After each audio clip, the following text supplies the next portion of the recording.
another episode of Trench Tips. If you're watching this and you feel some tension in the air, it's because me and Zach Thompson have just had an argument off air, and Yes. we are working on a tight deadline, so we're going to have to roll with the punches. And I don't respect him, he doesn't respect me. We're not getting on at the minute. There is trouble in paradise, but like Ant and Dec, when Ant went through his troublesome time of drink driving, we're going to have to get on with Alcoholism. this and do this. Are you okay, Zach? Don't care. Let's move on. No, tell everyone what we're arguing about. I got something wrong in my diary. I said, "Can we?" Okay, I appreciate that you're talking, but can we wrap this up because I've got X at 2:30? And Right, you said, is that "No, a you polite haven't." way of talking to a friend? Depends what you mean by friend. Well, I'm going to say something to you, right? And I'm going to use your brand against you. When you're dead, can you take your diary with you? No, but you can't take your friends either. Well, you can, but depends how big your coffin is. Winky face. Exactly. Think about that. Anyway, what are we talking about today, pussy boy? I wanted to talk about. I did a training session with somebody this morning, and a question that comes up on cold calls, on discovery calls, on sales calls. I don't get it that often, but I know people do. And one of the guys who's new in our office said that he's been getting it a few times. So I'd maybe like to discuss why you think it comes up, and then what the antidote to it is. But I think would you call it an objection? I don't know if I would, but no, it's not an objection. I'm not gonna give it the time of day to call it an objection, but we covered it in objection training earlier. What makes you different from other X, so it could be agencies or data providers or recruitment businesses in your industry? Or what makes you different from other agencies? With the guy who's new in our office, what makes you different? The difference between him getting that and you not getting that. What do you think that is? I think if people are asking that, you're probably losing control in the conversation. I think it's fair to say, like, if you're losing control, then they're going to be like, okay, I'm going to ask loads and loads of questions here to see if you can scratch my appetite. Something about trust. Trust isn't built. A gut feeling, maybe, as well. I'd look upstream all the way through. You get to the end and someone's going, well, what makes you different? I also if think someone that says what makes you different in a role like ours, so someone says to you, what makes you different? What have you not been able to put across? Why you're different, what you do. Exactly. But you're saying you don't get that because you probably have come across as different. Well, my mom's been saying that to me since the day I was born. I'm a walking, talking miracle. So in our world, like that's a pretty straightforward. And to be fair, like new people are going to get that all the time, aren't they? You're gonna have a bit of like you sound like a bit customer servicey at the start, a bit salesy at the start, and then people realize they're in a sales call. Like, hold on a second, what would make you different? I suppose the other scenario that you're giving there is like what makes you different in this kind of saturated market. And I think the trap that most salespeople fall into there is that's like a right, go on then, defend yourself. And what you end up saying is like, here's all the things that I like as a salesperson. But human psychology is such that the person you're speaking to is going to take everything that you're saying and distort and delete it down to all the bits that are the most irrelevant, not the bits that are relevant. Prospects aren't there to do the sieving work for you. They're not there to look for the answers in what you say. They're literally sat there looking for all the reasons why what you're saying is not relevant. So because of that, there's loads of different ways that you can steer the question. But I think fundamentally with all things, it's worth understanding the concept first. Does that make sense to you, Jack? And I'm sorry about before. I've just realised I've calmed down now. We did fall out. We did fall out. It's okay. Yeah, I think clarity. So you need to ask yourself, and maybe the prospect in that moment, why are you asking me this question? But I wouldn't be as abrasive. It might sound like this. If I want to know why they're asking, that's That's a good one. That doesn't typically come up, I guess, at this point.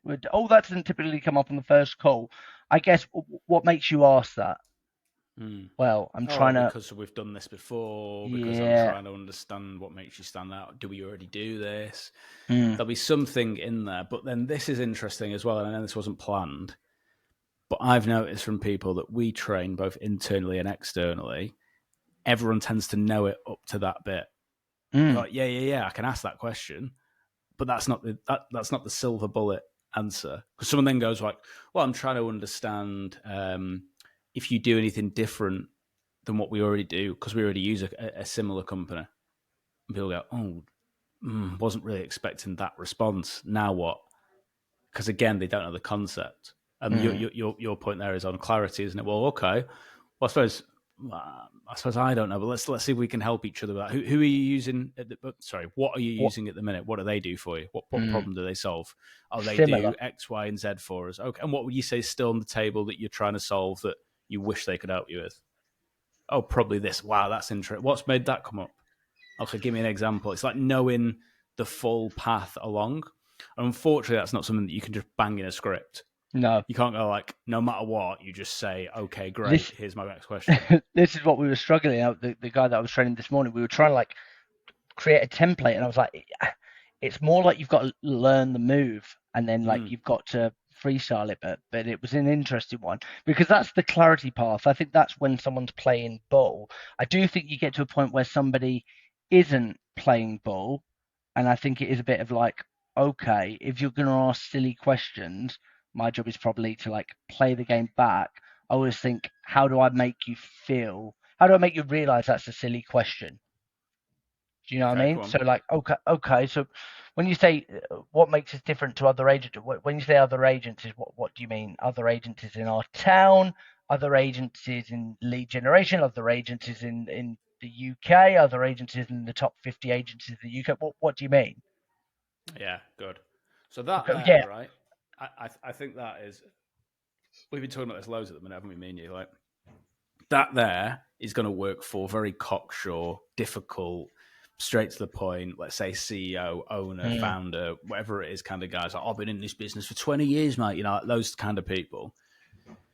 But there'll be other people who aren't wired like that, and that wouldn't work for. And again, to your point, this is like knowing the move, isn't it?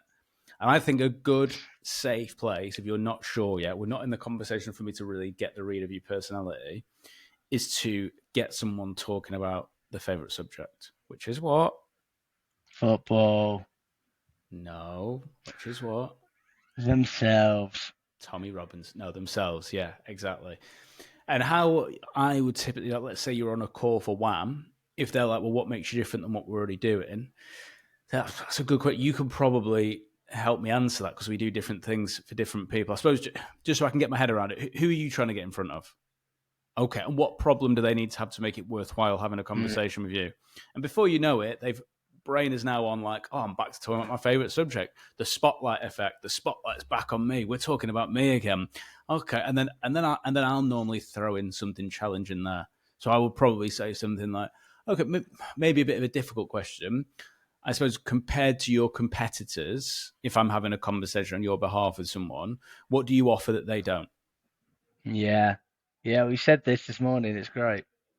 And then we moved like 2-3 questions away from that initial point. And you said it's not an objection at the start. It's not an objection, but it's potentially an area of the conversation we can kind of get trapped in. You know yeah, I mean? Definitely. And you know what? So one of the things to remember that so many, I hear it all the time, right? So that people that do training with us or do training get good at this. They're like doing it. They're wrestling the bam, bam, bam. They end up there, and then they'll bring it back up themselves. They'll be like, do you know what I mean? So it's like you've taken so it. You wanted that email, did you? Like, what? Yeah, exactly. Yeah, no, exactly. That's one that's used in email. But I think like you take it and like you put it on like this little metaphorical table, and you're like, I'm going to deal with it. I'm going to handle it. You don't have to go back to it if you've dealt with it, but you don't need to be the one that brings it up. If they go, yeah, but you've not answered my question. What makes you different? Okay, well, I can tell you, but if I tell you honestly, will you genuinely believe me? Are you sure? Whatever I say to you next, are you definitely going to believe what I say? because we are the most amazing agency in the world. Do you know what I mean? Exactly. And there's the concept again can be framed in so many different ways, right? So you could use that kind of challenging Bolshe style, or if I'm a business owner talking to another business owner, I can say, "Look, Jackie, if you're anything like me, if I sit here and tell you what I think's amazing about our business, are you going to believe me?" No. No. So normally, what I suggest is I can probably ascertain in 2 to 3 questions if it's worth either of our time having a further conversation. Would that make sense? So good. That's question number 1. But you can frame these questions in different ways depending on the persona that you're dealing with. I think that's where people get some of this stuff potentially mixed up. Is like you don't have to be a challenging twat to everyone. Exactly.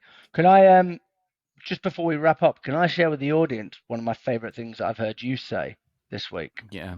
I don't know if you don't wind me up.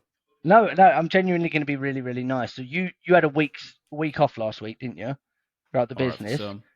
And I did. I caught up on one of your calls on Jiminy, just to make sure, because I was having the decision conversation, and I heard you say something, but just the way you worded it, I thought was beautiful.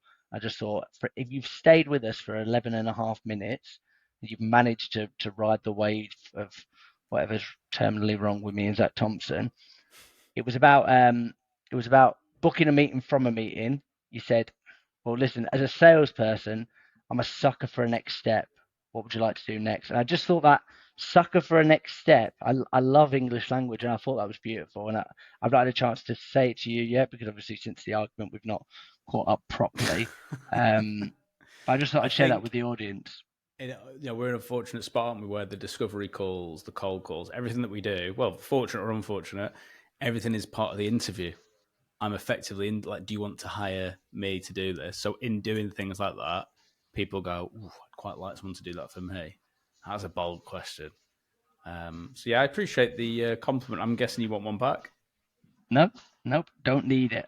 Ego free over here. There is no self. Yeah, go on, please. Can I give you one? I'm getting a lot of messages at the minute about your skincare regime. Oh, really? And I think a man with a young baby, I hope you don't mind the audience knowing you are 32. But some days I see you and I think, that guy has got good skin. And if you've got this far in the podcast and you agree, don't message me, message Jack and say, what's your skincare regime?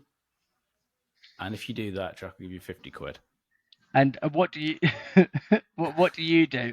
Tell everybody what your skincare routine is, because I love this. What you do in the morning when you're putting your moisturizer on. What do you say in the mirror? Go and tell the audience. It's gonna sound weird though. I put moisturizer on in my hallway. I've got this mirror. I put moisturizer on and I go, it just drinks it up, doesn't it? You're so thirsty. Drink it all up. Right, thank you. That's been another episode of Trench Tips. We'll see you through the week.